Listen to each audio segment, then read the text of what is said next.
মালাকুল মাউত এসে বলে, ও সুলাইমান, সময় তো শেষ। সুলাইমান বলে, সমস্যা নাই, রুহ কবজ করেন। উনি লাঠির মধ্যে ভর দিয়ে দাঁড়িয়ে রইলেন।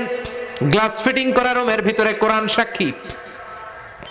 মালাকুল মাউত ওইভাবে লাঠিতে ভর দেওয়া অবস্থায়, দাঁড়ানো অবস্থায় সাইয়েদনা সুলাইমান আলাইহিস সালামের রুহ কবজ করে নিলেন। উনি এমন ভাবে দাঁড়িয়েছেন, রুহ চলে গেল, লাশ হয়ে দাঁড়িয়ে রইলেন। লাঠির মধ্যে দাঁড়িয়ে আছেন, জমিনের মধ্যে লুটিয়ে পড়ে নাই। সুবহানাল্লাহ। জিনগুলো দূর থেকে ভাবলো বস তো দাঁড়ায় আছে। কে দাঁড়ায় আছে?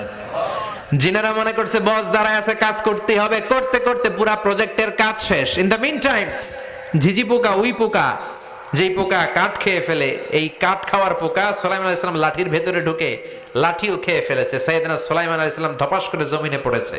আর জিনেরা কয়, হায় হায়, খালি খালি কাম করছে এতদিন। সুবহানাল্লাহ কইবেন না? সুলাইমান আলাইহিস সালাম বাঁচতে পারে নাই, চলে গেলেন। মুসা আলাইহিস সালাম মরছে?